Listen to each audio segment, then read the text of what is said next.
Hello, and welcome to the Sisters of the Shire podcast. I'm Abby. And I'm Ashley. And our podcast is all about talking about our love of Tolkien stories and maybe introducing or helping you through some that you might have missed. This season, we are covering the Unfinished Tales, Tolkien's extended version / alternate universe / deleted scenes of a lot of the stories from the Silmarillion. I'm having a hard time with that word lately. Plus it's a tough one. Plus some bonus content that didn't quite work with the Silmarillion narrative flow. So, whether you've read every book cover to cover, or you're just here because you're curious about Tolkien's other works or had a hard time reading them, all are welcome. Now let's dive into the Unfinished Tales. Let's go! Woo! Let's go! As you probably can tell, if you're a longtime listener, I might sound a little different. I'm just going to say it was because I was screaming so loud for my little brother who graduated from the University of Washington this weekend. And I was just like, whoa, go little brother! And I lost my voice, but it's because my child got me sick. And I always get laryngitis after I have a cold, so I just got this beautiful raspy voice this morning. The man voice. Yeah. She sings Smelly Cat. I sing to my son every night, and we sing the same song pretty much every night. The last 2 nights, he's like, "Mom, what's going on? Like, why do you sound so bad?" I'm like, "I'm okay, it's fine. Don't you love my beautiful voice?" Yeah. He's just like, "Mom." I'm like, "I'm sorry." There's been we have a song that we sing to Lizzie every night too, and there's times where you have a cold and your voice is gone, or there's times where if I speak at all, I will have a coughing fit, and so there's times that I'm like, "It's all you tonight, Lizzie," or "It's all you tonight, Nate." And I'm just go cheering them along. We're the interpretive dance in the background. Yes. But yes, I'm just going to say it was because I was cheering on my brother. Yes. So hard. Yes. And it was really funny. So he graduated in business. I was wondering. If you don't know that reference, it's from the Muppet Christmas Carol when Sam the Eagle congratulates little young Scrooge. I'm looking forward to it, Sam. And going into the world of business. And so my sister and I they come out, there was 5 different program degrees that were graduating that day. They had multiple graduations, but this one just had 4 or 5 degrees happening. And when the group of students came out, they had a flag person in front of them that said School of Sciences or School of whatever. And it said School of Business. And so we're like, "Oh, it's the School of Business." And then my sister's like, "It's the American way." And then we said, "Oh my gosh, how great would that be if Sam Eagle did a commencement speech at a business school?" That would be amazing. And then my sister was like, "No, wait, West Point." Yes. The military school. Oh my gosh. I would pay to watch that. I mean, Kermit the Frog did a commencement speech. Miss Piggy did one for a college. So I think Sam the Eagle would be great. I want Animal to do one. The Swedish Chef. Yes. You can't understand anything. Pepe. The Swedish Chef for a cooking school. Yes. Oh my gosh. Beaker school. And I always forget the other guy's name. Bunsen Honeydew. Honeydew. I am like, is it Honeymelon? Honeydew. Honeymelon? Honeydew. I always think of, what if they did MIT or something? Yes. That'd be great. I would pay to see that. Dreams. I'd go back to school if I knew that they'd be my commencement speaker. Mm-hmm. Okay. Anyway. Well, I can't think of a segue from there to here. So what do you remember? Congratulations, Tony. I'm so proud of you. Tony. Yay! Yay! So, what do you remember from last episode? It was a lot.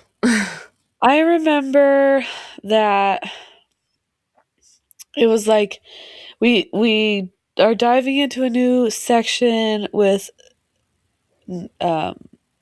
learning about 2 new characters, not necessarily new to us, but just like new to us talking about them. Mm-hmm. It's Galadriel and Celeborn. Mm-hmm. But it was kind of like a section talking about there was a lot of Christopher Tolkien inputs of like, well, Dad said that her story could have gone this way or her story could have gone this way, and there was a lot of like different bullet points in her history that he gave a lot of different options of things happening. Yeah. So like, how did she get to Middle Earth, or how did she why did she stay on Middle Earth, or like stuff like that. Mm-hmm. And he kind of gave different not outcomes, but I guess versions. Like that's what I just versions of what could have happened. Mm-hmm. And can I say, when you do give the different versions, I don't know, I can't remember if you mentioned this in the last episode, but can you just to refresh my memory, say like, and this is the final version that he went with. Like, this is what like the actual lore like is saying. So that's in the book. That's the thing, though, is like, confused. Yeah. So in the books, so little of her actual life is fine-tuned in the books. So like for every reference, all the different versions that he made, there are some that are like, this was actually, this one would make sense because in the Fellowship of the Ring, she said this, which kind of sounds like, that would tie into this version. But then there's other ones that like, this was briefly mentioned in the appendix, so maybe.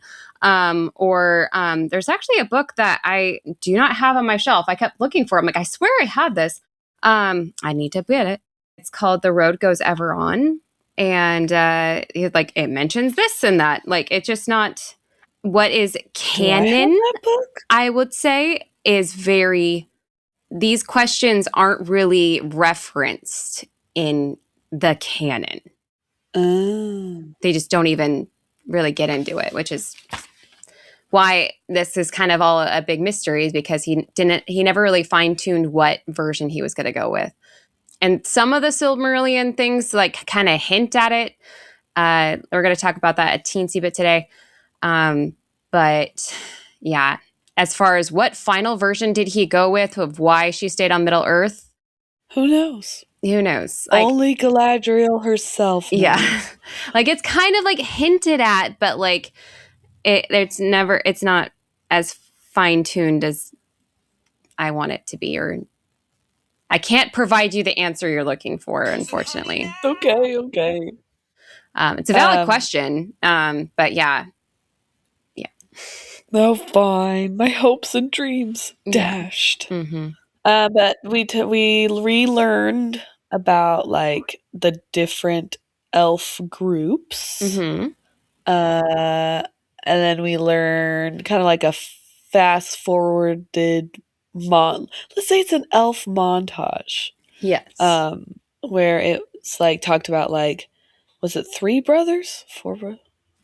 3. They're not brothers. 3 people that woke up together. Yeah. And they like the story of Fëanor, and just like how they got to Middle Earth and leaving Valinor, and kind of explaining like who she was as a person. So like, I wouldn't say she was like a royalty, like, like a member of like a royal family, but she was kind of like a higher respected family of elves I'd that say she that. belonged to. So she was like she's a respected. direct descendant of one of the OG elves, so she's up there. Yes.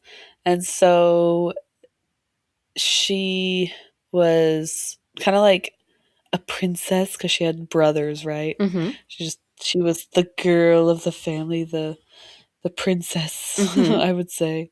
And she was really smart and tough, and she held her own. Yeah, I would say. She was called Man Maiden at first. Oh yeah. Which to me gives kind of like, when I hear something like that, it reminds me of like Brienne from Game of Thrones. Yeah. Mm-hmm. Yes, that's what I think of. Yeah. That's what I'm like. It's not that she looks like a man or anything like that. It's just like she could keep up with the boys, you know? Like she was just, she was tough. But they made it very clear that she was also very beautiful. Mainly because of her hair. If she was bald, like, would she have been as pretty? Who knows? That's my theory about Little Mermaid. I was like, what if instead of taking her voice, she took her hair away and she still had to try to get hair like her? That's actually a very funny idea. I like it. Yes. I like it. So that was my, in my dreams of working on a movie, I'd be like, that'd be really funny. That would be really to try funny. to make that happen. I like it. So yeah, I think you covered it really well. Do you have a favorite version that like you were surprised by, if you remember? One of the versions that stuck out to me, I don't know if it's my favorite, but it was one of the versions that stuck out to me because I feel like it was a little bit more like realistic. Mm-hmm. Like I could see that really happening because that's like how people would actually, like a person like her would actually react, is like when she was like too proud. I don't know if it was going back to Valinor or going to Middle Earth, of them saying like, either you can't do it or something like that, where she was like too proud to say, I actually want to go back, but I am too, not stubborn, but like, well, I can't go back now. I'll look silly if I go back now, so I guess I'm going forward. Yeah. So I don't want to say that's my favorite, but that's the one that stuck out the most because like that I could see someone doing that, being like, ugh, I would look really dumb if I. Yeah, I think that was one of the reasons that she stayed in Middle Earth instead of going back to Valinor. That, like she had talked about going there so much, and she, even I could, like I said, I was like imagining that her friends and, the other, like her family were like, I don't know, I heard it's pretty rough over there. And then she was like, no, I'll be fine. And then she got over there like, oh, it is pretty rough over here. But yeah, I can't, I can't turn back now. That'd be embarrassing to say that they were right. Like, I can't do that. Yeah. Exactly. Yeah. So, that was the most relatable Galadriel. Yeah.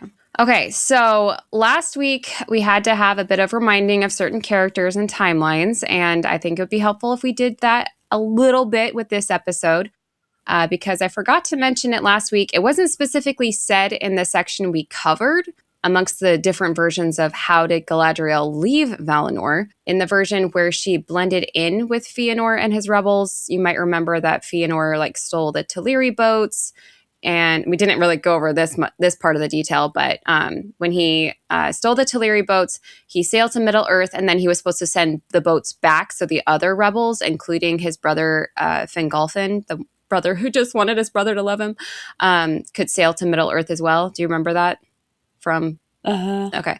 But instead... And then he was a jerk and burned all those beautiful, beautiful boats. Yes, okay. I remember that part because I was like, why? Yeah. Why would you do that? Yeah. They were probably so pretty. Yeah. Are they the ones that were like swan looking or something? Like they look like birds? Mm-hmm. So yeah, exactly. He lit the boats on fire so they couldn't even be sent back even if they wanted to. So, and like I said, we didn't quite reference it just because it didn't specify this part in that section. But this is what I think is canon is that, Galadriel obviously didn't make the Fëanor's VIP boat list.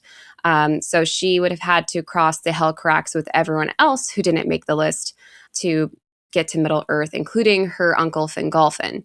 And the reason I mention this is because it helps provide a kind of time reference for her life. Because the arrival of Fingolfin and the Hellcarax party, remember the Hellcarax is like I always think of like the North Pole for some reason. Like it's just this like winter wasteland. They show the Rings of Power. Don't they show it in the Rings of Power? Which is like, it's not necessarily the Hellcarax, but like some like snowy, they're like ice climbing, like very like. That's more, I think, how they were, how Morgoth's lair was in the far north. That's what I think they were more getting to. But yeah, I mean that's not a bad visual of what the Hellcarax probably was like. It sounded miserable, but yeah, just this kind of like, I imagine it almost, okay, totally nerding out here for a minute. And this isn't real, but it's just what pops into my head based on just like how the map looks, because it's not like a continuous land strip on the maps. It always just like looks like little scattered bits. So when you play the Ocarina of Time for Zelda and you're having and you're having to step on those like little, like, I'm not sure if they're hexagons or octagons or whatever. They're not circles, that's for sure, of like the ice blocks. And then you're having to hop to the next one. And like all of a sudden this one's like spinning and you have to like time it right. And then that's how I imagine they crossed the Hellcarax. She just goes, huh? Huh? Yep. Oh no, she slipped off that one. It has to start all over. Dang it. Oh, darn. She falls off. Yes. So anyways, back to my other nerddom. So when Fingolfin and Galadriel and everyone else that had to cross the Hellcarax arrive in Middle Earth, they were heralded with the first moon to appear in the sky, shortly followed by the first sun, which prompted the beginning of the First Age. Whoa. Yes. That'd be crazy to like arrive at this land and suddenly there's like a moon in the sky and then a sun. What a welcoming party. I know. That's crazy. Before, just to kind of keep the timeline straight in your head, was considered the years of the trees. When they were still in Valinor? Yeah. So until that point, it was the years of the trees. And now with the first moon and the first sun, it's the like first age, day one, year one. So, and now we're keeping track. Yes. Okay. So with that kind of timeline in your head, we are going to pick up where we left off. And we're going to answer the final question of how did Galadriel meet Celeborn and who was he? So, version 1. That'd be somebody cool to get to be able to be worthy of Galadriel. I agree. I want to know what his pickup move was. Pretty cool. Yeah. Because she definitely wore the pants in that relationship. Just saying. Yes.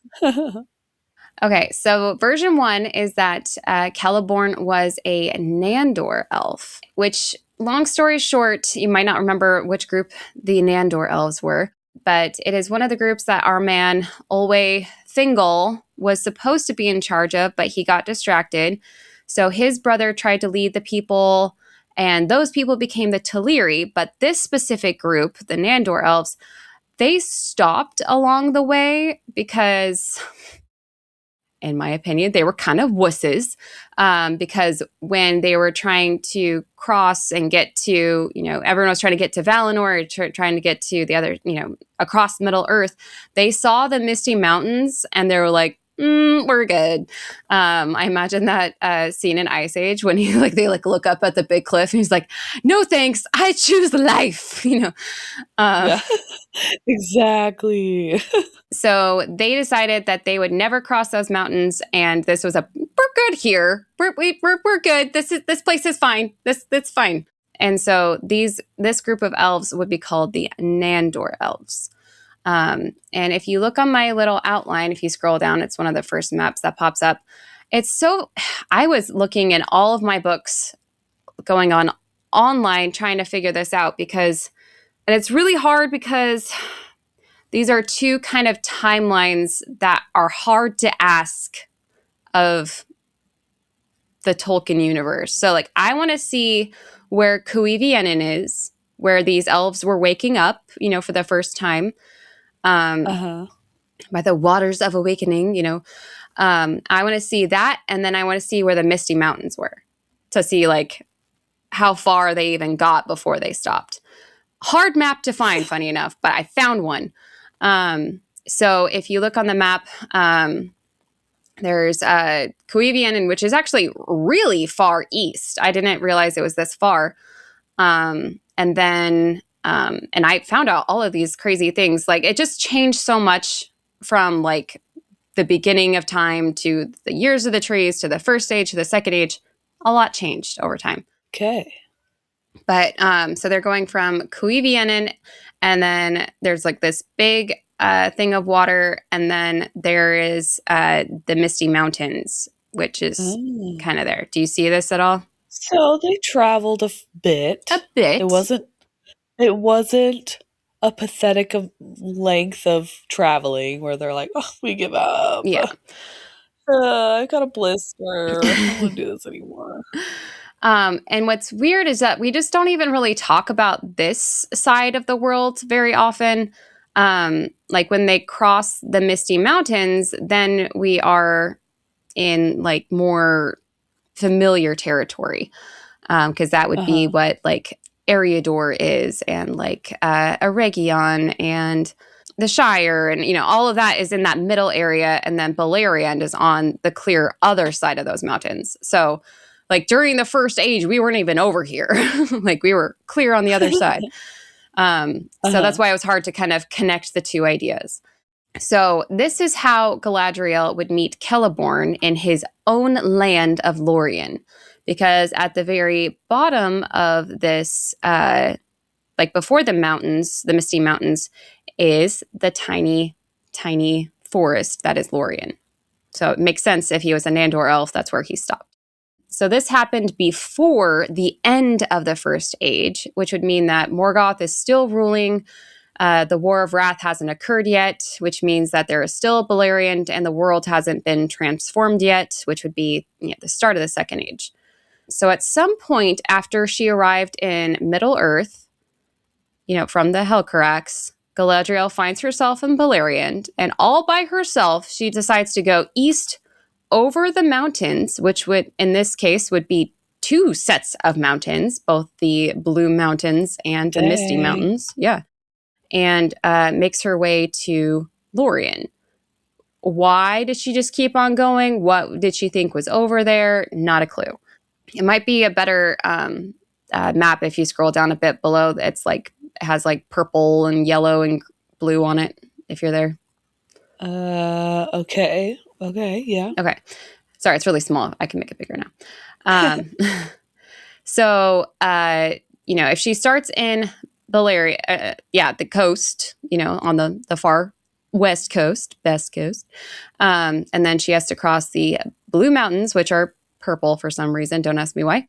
And then she has to cross. Periwinkle. Yeah, she has to cross Eriador, and then she has to cross the Misty Mountains, which are for some reason blue. And then you see that tiny group of trees that says Lorien. Oh, that is pretty small. Yeah. So Tolkien references a passage from the Fellowship of the Ring that backs up this version of Celeborn with a quote. Quote, "He has dwelt in the west since the days of dawn, and I have dwelt with him years uncounted. For ere the fall of Nargothrond or Gondolin, I passed over the mountains, and together through ages of the world we have fought the long defeat." So just to kind of break down these references. So the dawn, we just kind of covered that, was the start of the First Age, as in First Age, year one. The fall of Nargothrond with our dum-dum Turin happened in the year 495 of the First Age, and the fall of Gondolin with our best man tour, happened in the year 510 of the First Age, which would mean that Celeborn was in the West since the start of the First Age, which is a funny term here because, and maybe someone can explain this, maybe I'm missing something very obvious and you're like, it's because of this, dummy. But so he has been in the West since the days of dawn. But Abby, where is Lorien on the map? Is that to the west, you would say, or on the east of the map? The east? The east. So I don't know what she's talking about in the west here. So that's where I'm get confused. Maybe it's the Elvish West. Yeah. The timeline for Galadriel is also very interesting because so she's in Middle Earth. All the goings-on are in Beleriand at this time. All of the Noldor drama with Fëanor and with Morgoth are all happening in Beleriand. So what prompted her to leave from the time she got to Middle-earth till, it says she definitely left before the year 495, which is when the fall of Nargothrond happened. So she definitely left before that happened. So between then... Okay. Between year 1 and 495, what prompted her to leave? And I have to leave like Beleriand area and to just head east and just keep on going and going until she just finds this random cluster of trees with Lorien and meets Celeborn. Okay. So I have 2 ideas. So who is someone that is very important to Galadriel, regardless of her brother. So her favorite brother. She has more than one, right? Yeah, she has more than one. They reference many times that they were very close. So, do you remember what happened to our Captain Beleriand, our Finrod? Didn't he try to go help Beren and Luthien, and he was helpful, and he sacrificed himself for their relationship. Yep. And he fell into a pit of werewolves, died. Yep. Or he was on an island of werewolves or something. Yeah. That's the broad strokes, yeah. So unfortunately, yes, he did die with, trying to help Beren, and that was in the year 465. So before the year 495, so that could have been something that maybe prompted her to leave. Just a thought. Just couldn't handle being around anymore. Yeah. Or like, I'm tired of this drama here. Or the Battle of Unnumbered Tears, which was a great one. That was in the year 472. So either or both of those events, the timing sounds right. What she was doing from, year 1 to those events, who knows?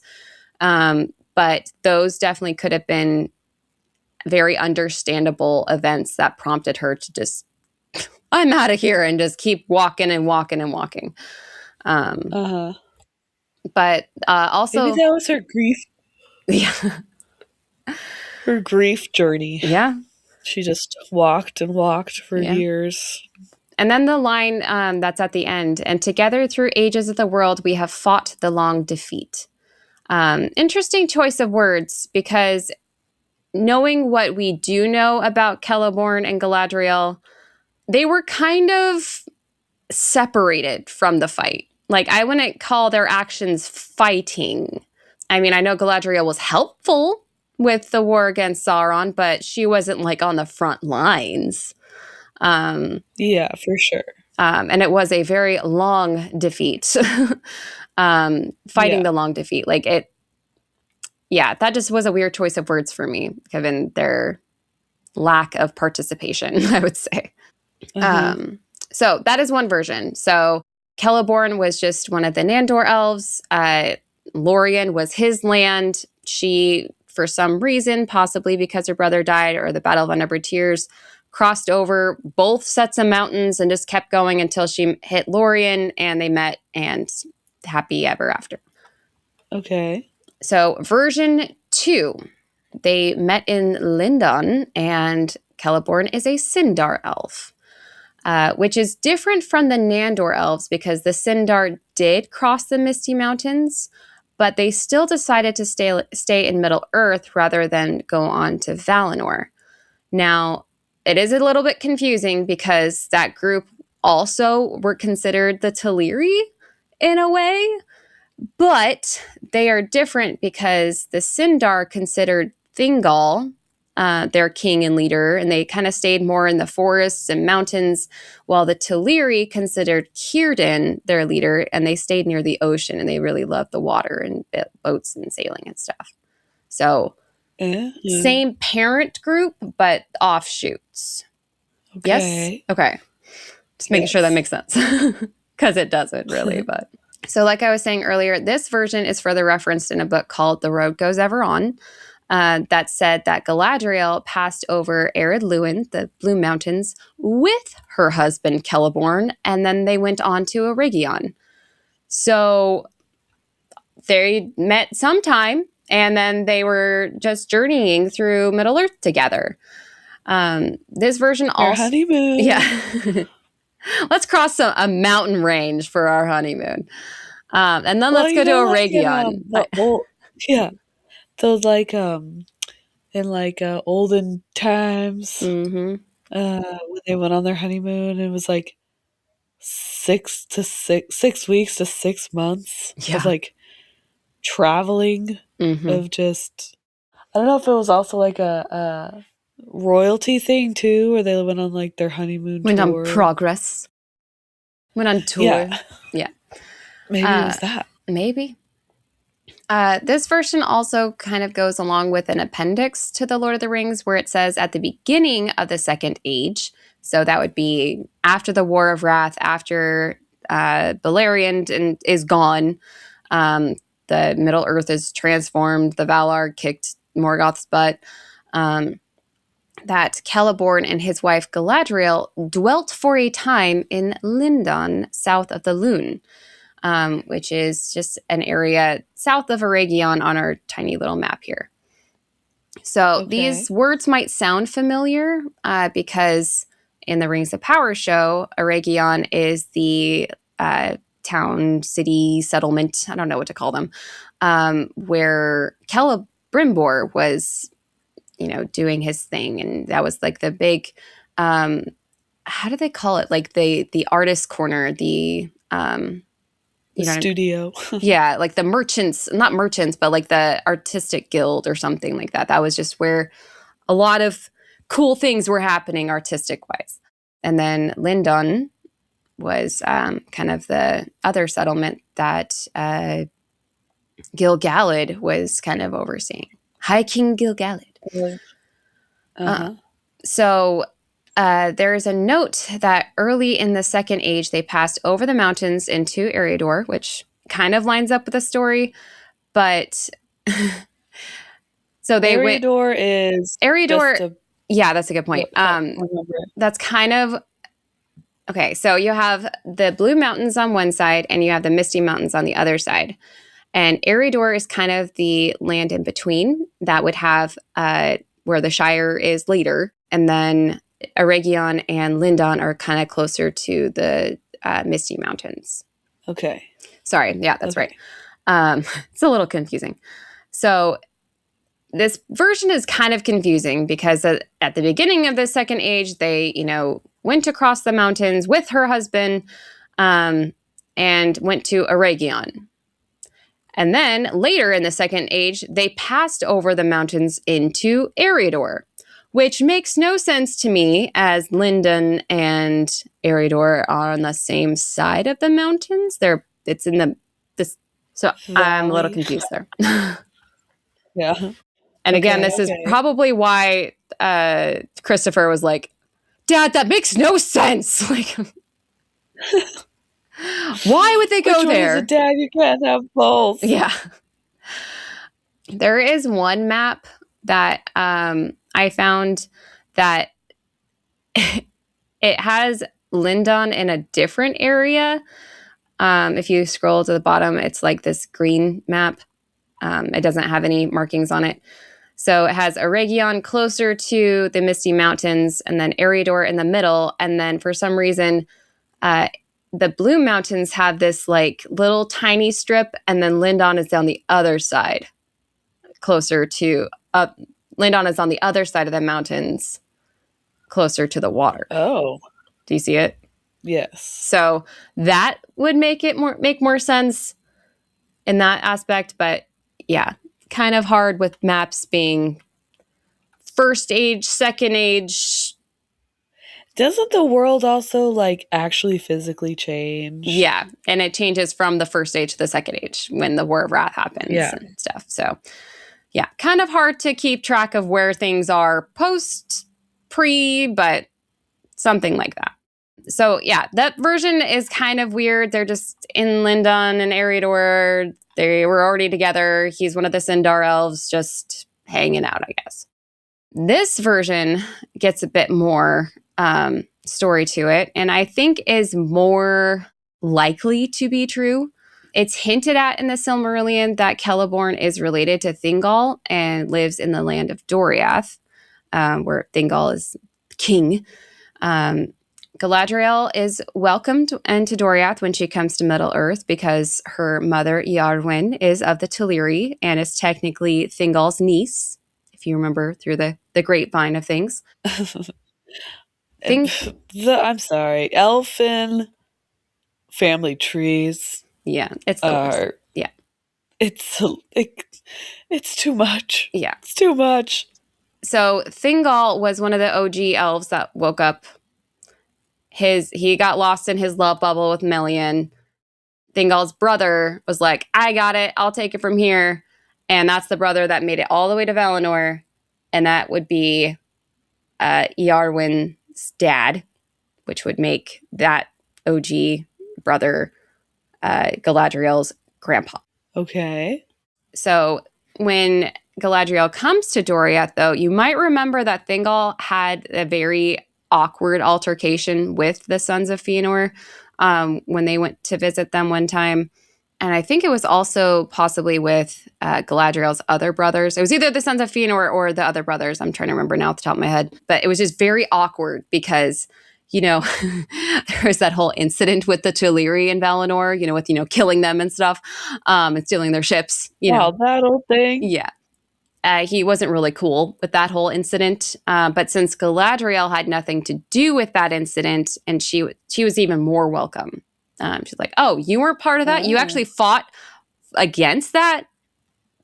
Welcome in. Come on in. Like, that's my girl. That's my girl. Yeah. And in fact, she became friends with Melian, which Melian, you might not remember, is not only Thingol's wife, but she is also of the Maiar, which is kind of the, I think we called them like demigods, where they're like, not Valar, not mortal, not elvish. Like, yeah, demigod or like the what is it called? Like angel was the other one I've heard. Yeah. Like they were like a little G, not a big G. Yeah.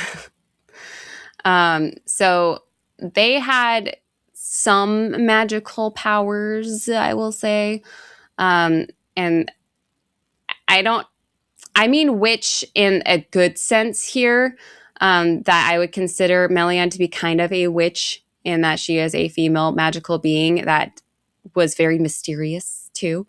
And so you're a witch. Wood carver. So that's kind of a cool thought that Melian and Galadriel were friends, because think of all the cool things that she could have taught Galadriel. I know. Maybe she's the one who like helped her figure out like, because that's one of the things I've always wanted to know is like how she got so powerful. Mm-hmm. And maybe Melian helped her like, okay, you have this inside of you. We can work on how to like make this, a thing you can use. Mm-hmm. Mm-hmm. So all in all, this version would make Celeborn technically kin, because it just kind of has this just a random relation to each other rather than literal cousins, which is the case in another version we're going to go to and here in a second. Celeborn also... Okay, sorry. So I skipped ahead a little bit. So it is here in Doriath that Galadriel would meet Celeborn, who is related to Thingol because... Remember Thingol's other brother's name? That was really funny, and he doesn't really get much of a mention. This is the only reason he's pretty much mentioned, is because of this. Because he has a silly name. He has a silly name. Do you remember what it is? You can do it. I believe in you. It's a beloved kid's character. Not a Muppet, but close. It's not Elmo, is it? It is Elmo. Elmo! Yeah. So, Thingol's other brother, named Elmo, is Celeborn's grandfather. So that would make them like not super close related. They're not cousins like they are in another version we're going to talk about, which is a little too close. But that makes them just far enough apart, but still like trustworthy kin, if that makes any sense. They lived so long back then. It's hard to like have families far enough apart that they wouldn't be marrying into like some sort of relation. Yeah. Celeborn also had a brother. This is kind of an off thing, but I promise it ties in really cool later. So his brother's name was Galadriel, and he would be the father of Nimloth. Do you remember? Does that name sound familiar at all? No. It sounds Russian. It does. He would later wed Dior. Or sorry, Nimloth is the girl. Sorry, Dior sounds like a girl. For some reason, I cannot keep that straight in my brain. Nimloth is... Dior, is it Christian Dior? Is that the full name? Mm-hmm. So, Nimloth wedded Dior, and Dior is Baron and Luthien's son. And that also would become Thingol's heir, because remember, Thingol and Luthien were father and daughter. So that's kind of a cool, Nimloth is Celeborn's niece.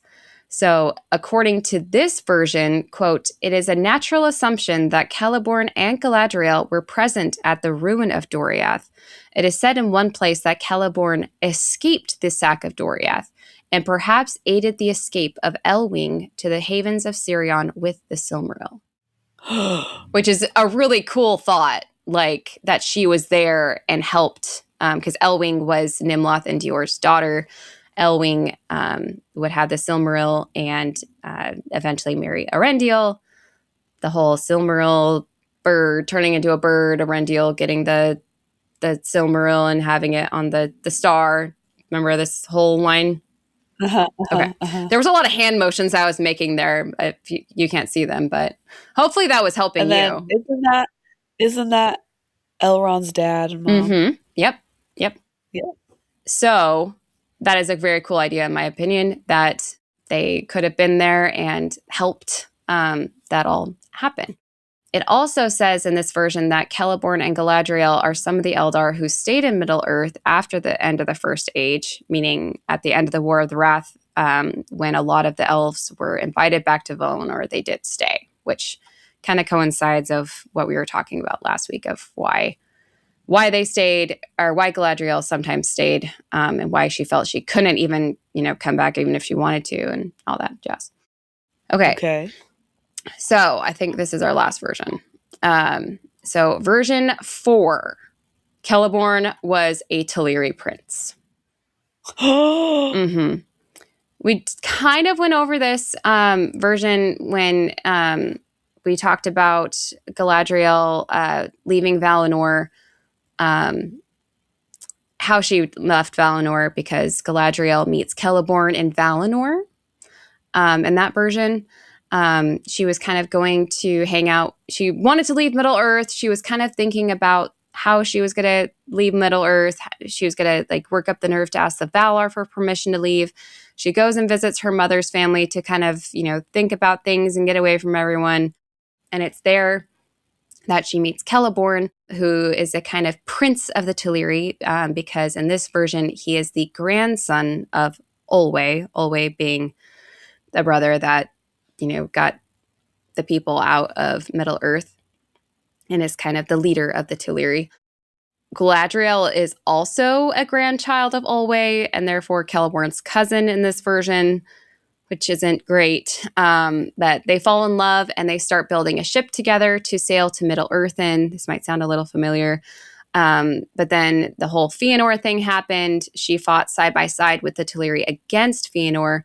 And luckily, the ship that her and Celeborn had built remained safe.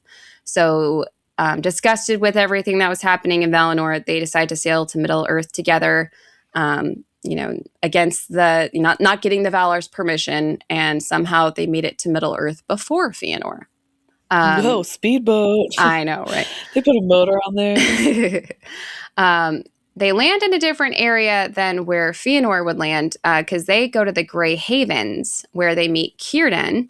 And because of both of their relations to Thingol, because Thingol would technically be their like grand uncle, and Thingol was kind of he'd been in Middle Earth for Grunkle. Yeah, I know you're going to say that.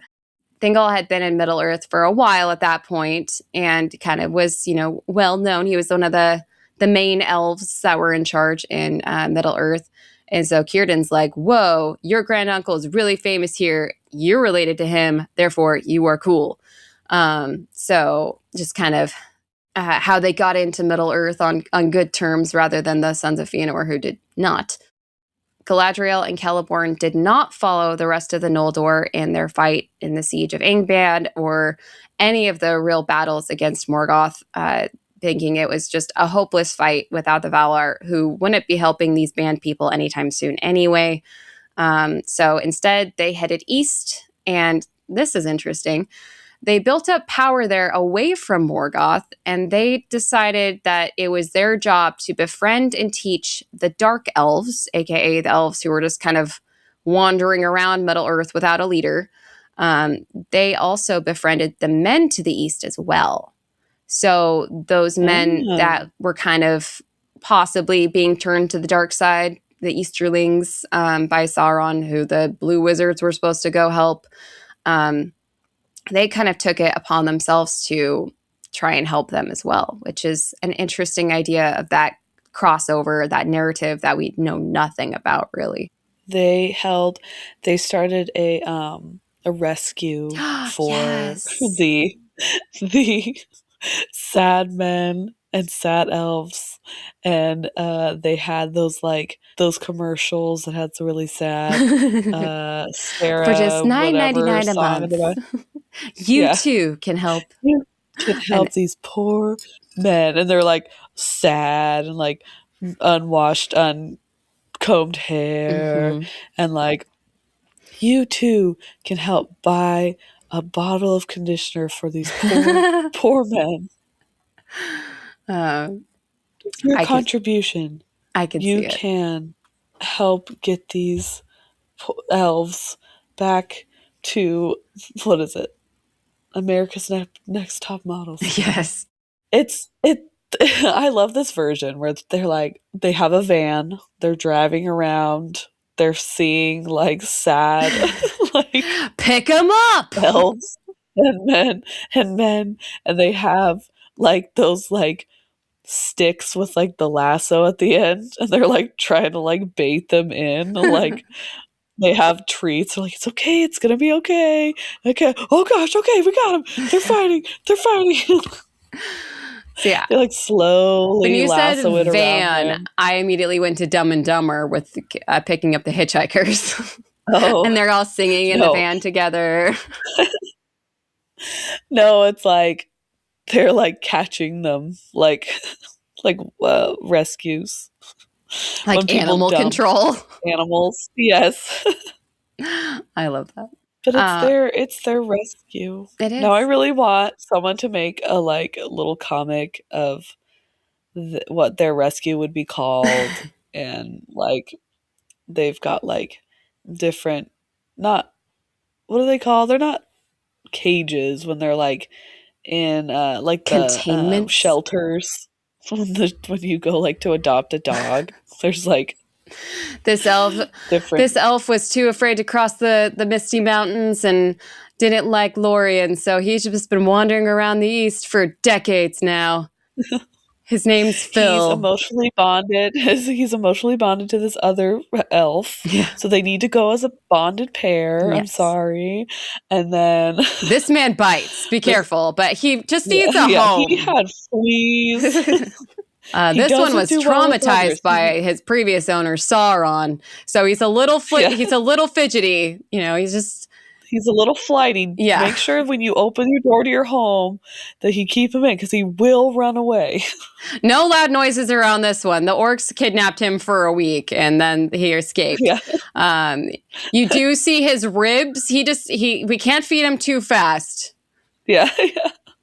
Oh my gosh, I'm loving this storyline. He's on flea medication. Yes. So he's had all of his shots. Yeah. He doesn't play well with others right now, but he can learn. Yes. So, even though Galadriel and Celeborn didn't do anything wrong, because in this version they left without the blessing of the Valar, they left kind of at the same time as the rebellion of Fëanor and all of that. They just felt like they would never be accepted among the elves of Middle-earth. So instead of going to Thingol or Eregion or Lindon, they just, will never be accepted for, our heritage or, whatever. So they crossed Ered Lindon, which is basically like the southern end of Ered Luin, the Blue Mountains, before the end of the First Age. And then just, stayed away from everyone. This version has a lot of problems and contradictions with other timelines, obviously. And Christopher refers to it more of a philosophical rather than a historical idea, because Tolkien just really was trying to get a version where Galadriel went to Middle-earth completely, not involved in Fëanor's revolt at all. Because the other version, she was used it to hitch a ride, or, was kind of there for the spirit of the idea of just leaving for Middle-earth, and then just kind of got caught up in everything. But this version, she already wanted to go to Middle-earth on her own. She left not even in the same boats or across the Helcarax. She went on her own boat.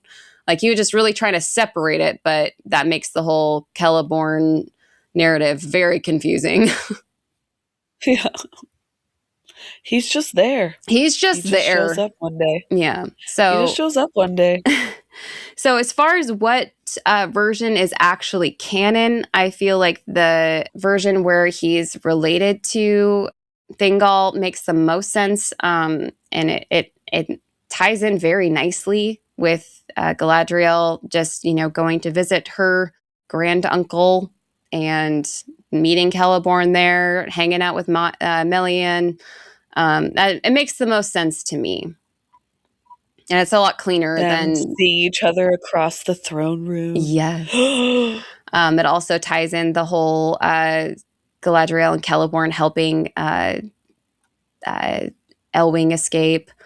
I just really like that version a lot, and it also involves less crossing over mountains over and over again. That makes no sense. So that I appreciated that version myself. Maybe they just really like go mountain climbing. Maybe that's their hobby together. Maybe. So that's actually all I've got for you today. Oh, well, it's funny because when I see in the movies, like when they're in Lorien and her and Celeborn are together, mm-hmm. like you actually see him. He doesn't ever, I think they say his name like once, but then when you like watch that, and then when you watch like the Hobbit movies where she's a little bit more like active of like fighting and like being, but whatever. In my brain, like he's just sitting at home, like reading the paper, and she's like, "Oh, my wife's off doing whatever, like, doing off her stuff, sitting at home." Yeah. Like she's like, "What's he doing all day?" Like, yeah, like she's so powerful and all this stuff. Like, what is he? What is he contributing to the relationship? Like, is he just chilling at home, like my woman's so powerful. I'm so proud of her. Yeah. I'm a stay-at-home dad. I take care of the house. I mean, that's really all he can do. It's just funny to me. That's my mental thought of. I love he's the one that he's the prince of like. I don't like to get my hands dirty. Yeah. But I'm just gonna stay at home. Well, I mean, I'm sure people are waiting for me to comment on it. I wasn't sure how to fit it in, but you might have heard what Celeborn's other name was. Oh, I've heard this, and it's unfortunate. Yes. So I'm gonna just insert it here. It's a family show. Uh-huh. Oh. I'm gonna say it. So I'm gonna try saying it so it doesn't sound like that. So in a late version, Celeborn has a High Elven name that's rather than a Sindarin name. So Celeborn is his Sindarin name, but the High Elven, which I'm assuming is Quenya, it's Quenya. Teleporno is what I'm going to go with. And I know that makes it sound Spanish, but I don't care because then it doesn't sound so much like the other word I want to use. And that is a reference to the color silver. Oh. Yeah, because the Teleri prize silver above gold. Or Kella? Tella. Telly, like Teleri. Teleporno. Correct. Which is kind of a reference to, lots of silver. And because you think of Telperion, the silver tree. Insane work there, Tolkien. Not one of your best. Yeah. He's like, I was going for the root words, okay? Not the actual other word. He's like, what is this? What is that? I don't even know what that is. Like, I could just see Tolkien as being so, engrossed in his own fantasy world that he just does not even know what it is. And that's what I'm going to believe. Oh my gosh. That was like Luna the other day. She was like she was playing with her stuffed animals with me, and she's like making up names for all of them. And she said a word. I'm like, nope. We do not say that word. That is not that is not going to be one of the names Words of your stuffed animals. I apologize. Yeah. Yeah. Yeah. And she's like, wait, why? And I'm like, I don't even want to explain it to you. It's so much fun being a parent sometimes. Yeah. Well, thank you for joining us on our journey through Middle-earth and Beleriand and Numenor and all these other fun places. Don't forget to follow us on Sisters of the Shire podcast on Instagram. Big thank you to our patrons, Dan, Kevin, Victoria, Avery, Ryan, and Anatar. Your support means everything to us. It really helps keep the podcast going. We really appreciate it. If you'd like to join our podcast fellowship at our Patreon, you can go to patreon.com/Sisters of the Shire podcast. A lot of different tiers of different, ranges, anywhere from $3 to $9 a month, which isn't much, but it helps. It really does. If you can't contribute monetarily, we understand. If you could please just leave us a rating or review. That really helps us get on the algorithms as well. Algorithms. Apparently Spotify had some kind of update because we went from 84 countries to 81 countries. They decided that some countries don't count anymore. They deleted countries. And we had so many have the power to do that. I know.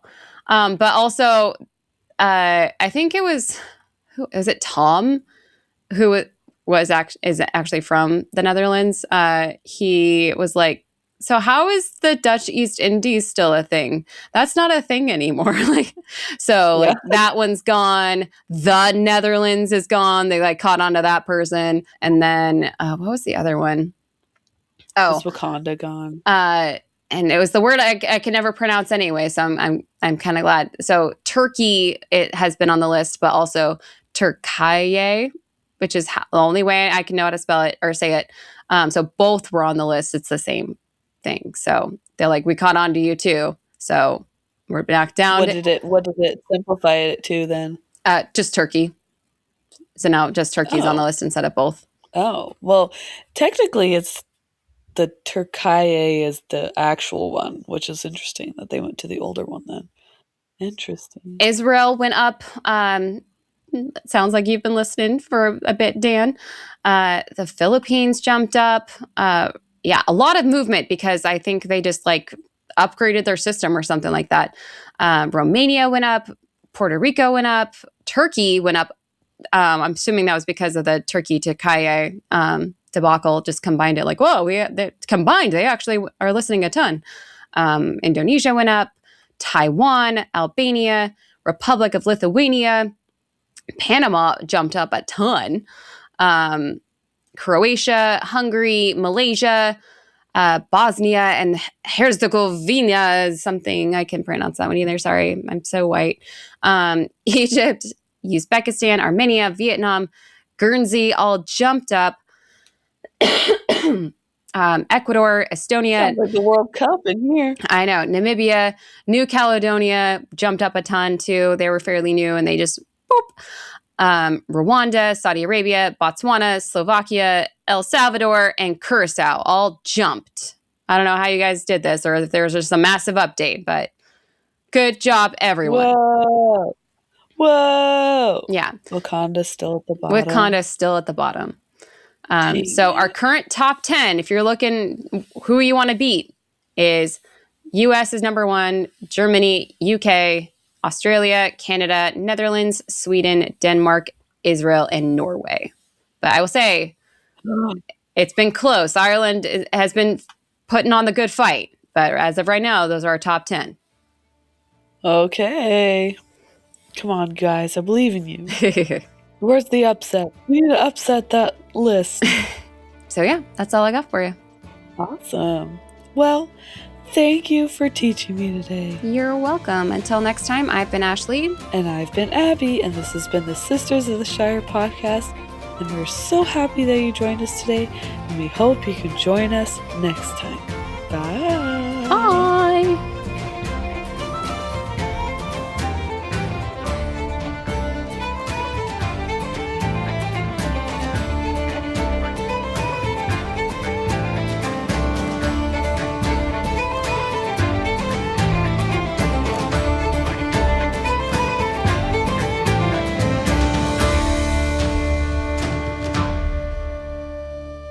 Thank you for teaching me a day. Yay!